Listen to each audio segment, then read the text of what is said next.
Hello and welcome back to The Sober Scoop, where we talk about how to get sober, how to stay sober, and all the highs and lows that come with that. Today, we're going to be diving into the pink cloud. You ever heard of it? Well, the pink cloud is basically this feeling of euphoria that some people experience when they quit drinking. And I don't know what the typical timeline is for the pink cloud, but for me, it was like immediate. I mean, the first 3 days of sobriety, I hardly even remember. I mean, you are just kind of like suffering through the day. You're just like, don't drink alcohol. It's hard. But then after that first month or so, I was in the full on pink cloud. I was on pink cloud 9. And I was riding that high. Like, I freaking loved life. The pink cloud probably lasted longer than a month for me too. But we'll talk about why that is and why it can extend for longer. But yeah, not everyone experiences the pink cloud. In fact, some people experience the opposite. They experience very low lows and like a depressive state, depression.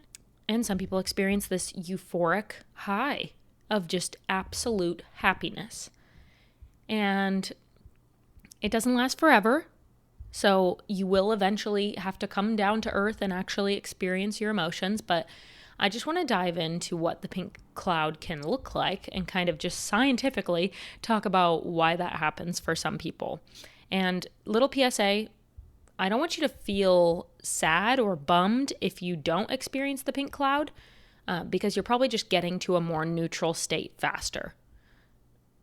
If you do get to experience the pink cloud, enjoy it. It definitely helps you through that beginning phase of sobriety, and it's pretty awesome. It did leave me with the lasting effects of like a positive outlook on the world. The pink cloud kind of showed me how awesome life is, and I've kept that with me through to this day. Almost a year sober. Tomorrow, by the way, I'm going to have a bonus episode tomorrow for my 1 year soberversary. And so anyway, yeah, I still have the lasting effects of the pink cloud, which are just like this gratefulness for life, appreciation for life. And I think that euphoric state in early sobriety kind of introduced me to that and showed me how special life is. So let's get into the episode and talk about the pink cloud. While I'm sitting on this pink cloud, you probably can't see it. Well, I know you can't see it because you're listening on Spotify or Apple Music. But anyway, I got a pink couch and I'm sitting on it right now and it's kind of like a pink cloud. So let's talk about it. Welcome to the Sober Scoop. This is a judgment-free zone where we talk about how to get sober and stay sober. You're not alone. I hope you feel seen. Quitting alcohol is the best decision I've ever made. So why does the pink cloud happen? I'm going to go with some stuff that good old ChatGPT is telling me, but this first thought is coming from my own noggin, coming from my own brain.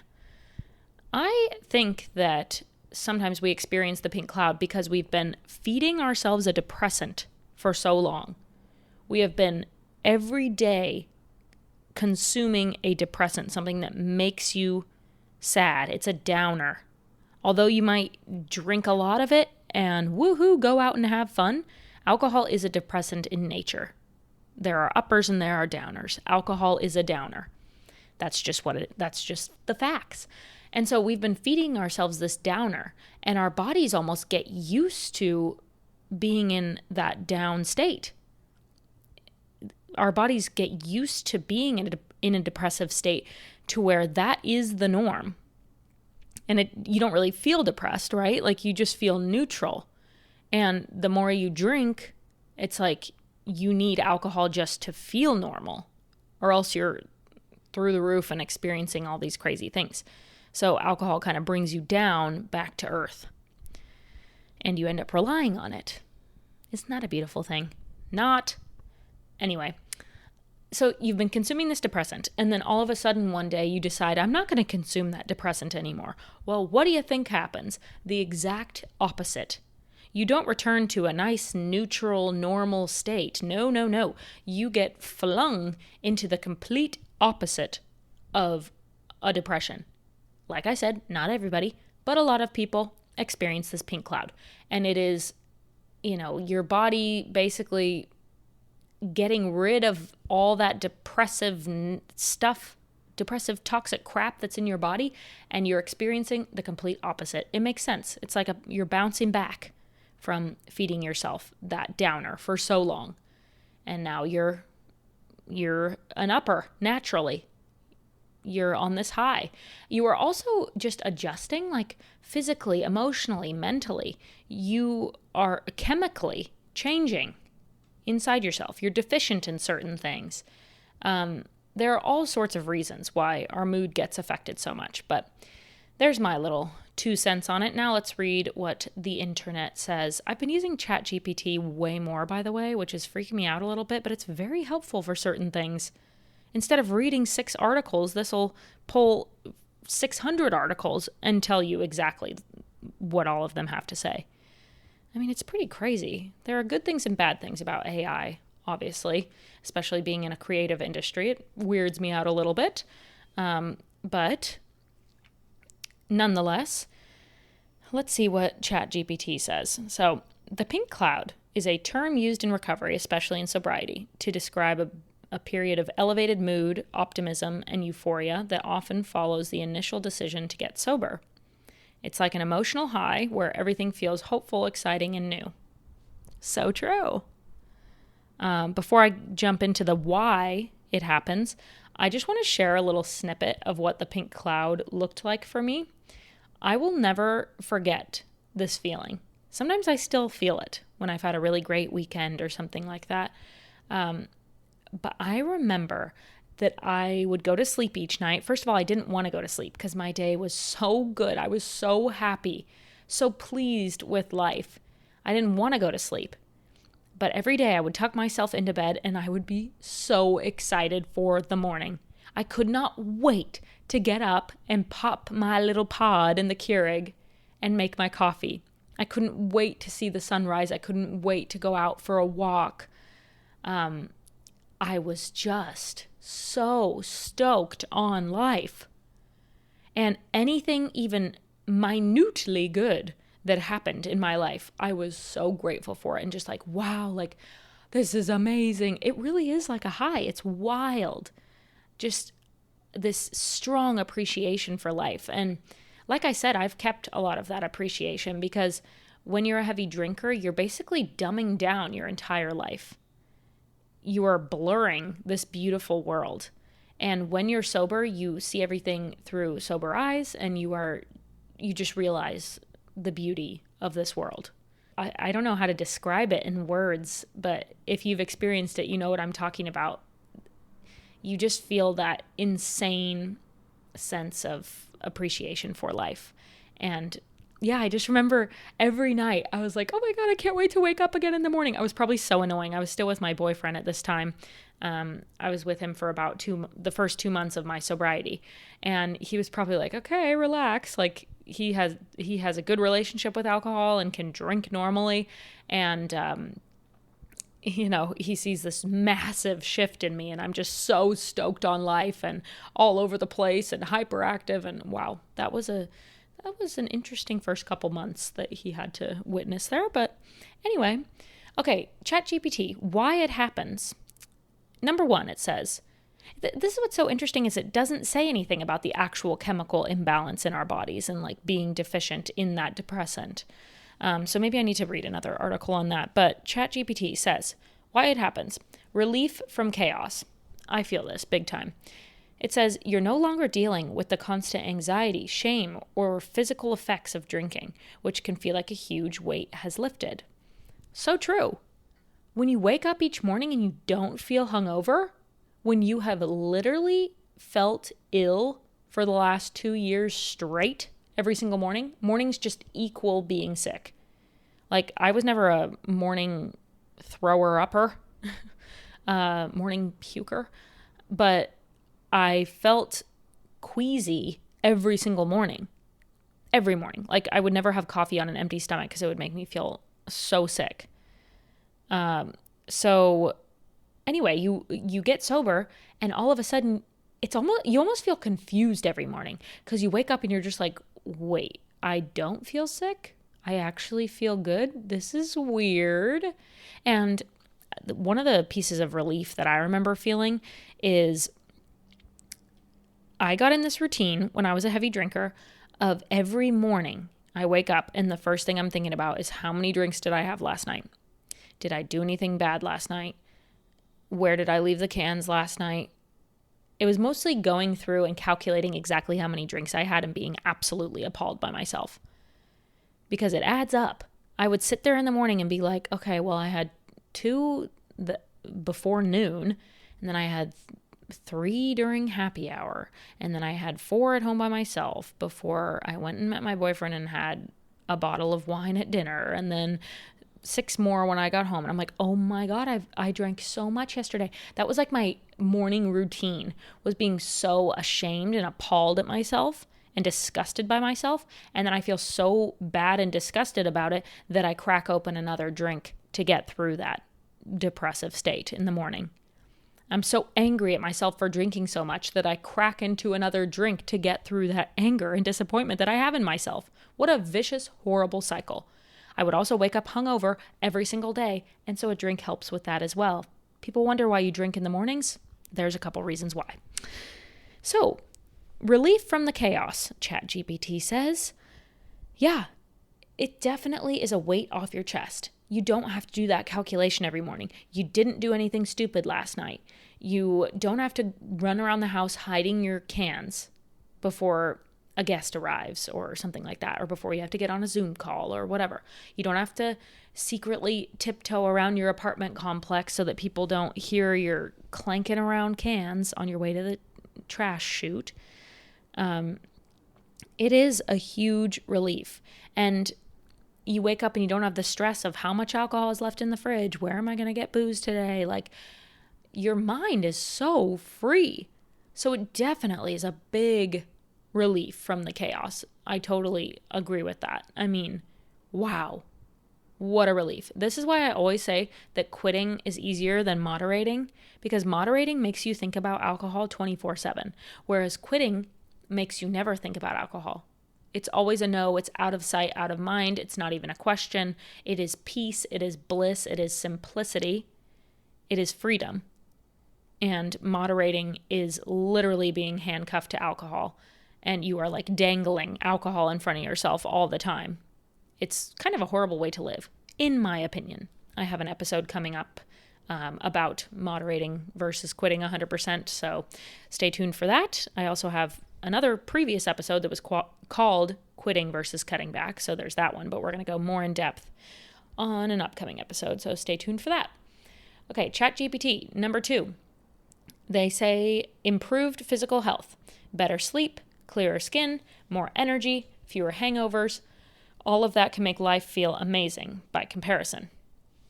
Yeah, I mean, when you feel like crap every single day physically, it's a big relief to not feel that way anymore. And you don't even realize how bad your sleep is when you're a heavy drinker because you literally use alcohol to fall asleep. So you think that alcohol is your sleep aid. And how would you even fall asleep without alcohol, right? But once you experience, once you've adjusted to sobriety and you experience sleep, a true good sober night's sleep, there's nothing better. I mean, it feels like you have cracked the code to life. That's how I felt. I was like, oh my God, this is how you're supposed to be living. Wow, like I am so blessed. I am so lucky. I am so healthy. I loved it. I loved every bit of it. Not to mention another physical benefit, digestion. I think I'm going to make a whole episode on this per one of your requests. Let's talk about poo. Yeah. But anyway, your digestion. You don't constantly feel like you have to run to the bathroom or you're not going to make it. You have one sip of coffee and you're not sprinting to the bathroom immediately. Maybe you are, which in that case, you might have some tummy issues. But for me, the only reason I had tummy issues was because of alcohol. So, yeah, You like don't have bathroom anxiety anymore. Your digestive system is functioning well. You don't feel bloated and gurgly at all hours of the day. You sleep better. You're not hungover. You have more energy. Your hair, skin, and nails are getting stronger. You're literally getting more beautiful by the minute. It makes you feel pretty good about yourself. So there's another reason that the pink cloud feels like a high. You're literally becoming better every single day.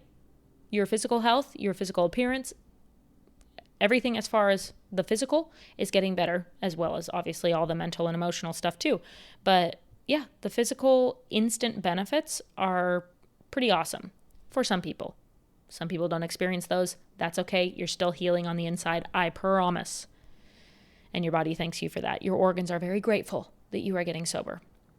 They don't like to drink poison. They like to drink water and food. Okay. ChatGPT number 3, sense of clarity and control.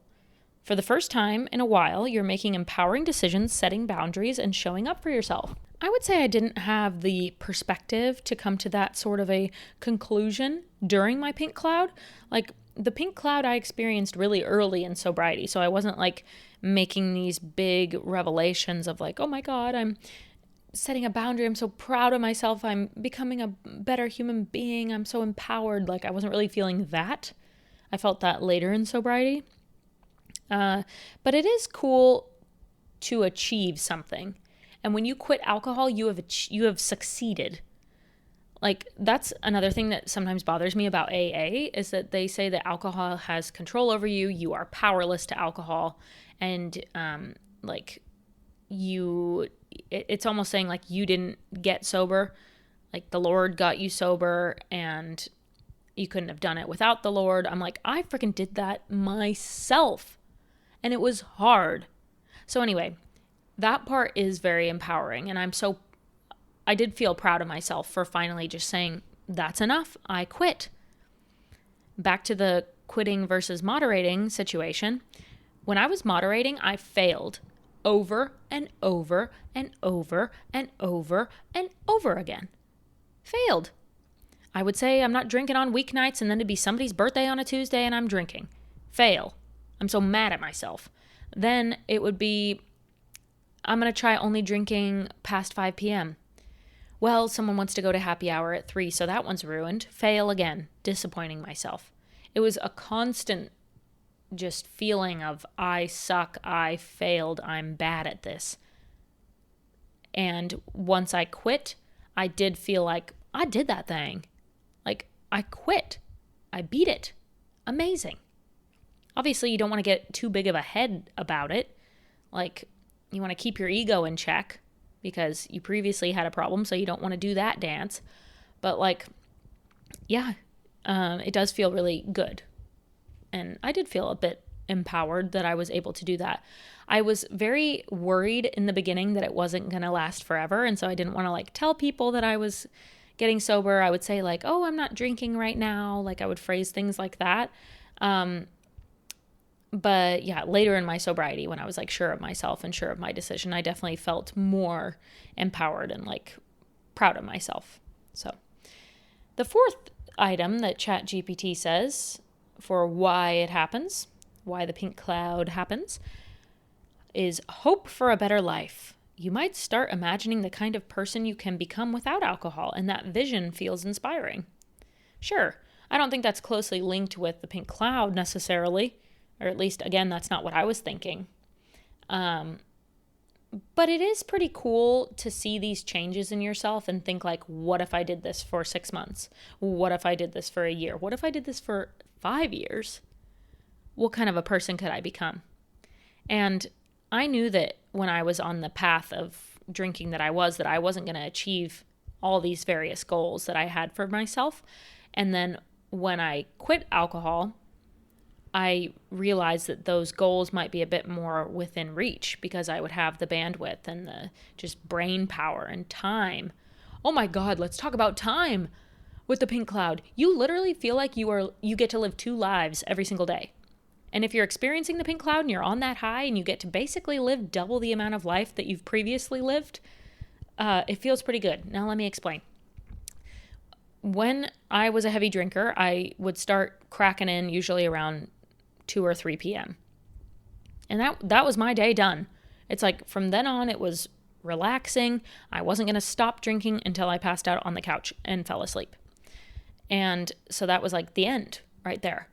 So I'm really only getting from 7 a.m. to 2 p.m. every day to like be productive and accomplish my goals. That's if I didn't have morning drinks, which I often did towards the end. So when you get sober, the days feel really, really long because now you have 7 a.m. to midnight that you are awake and able to do things. That's 10 more hours-ish, give or take.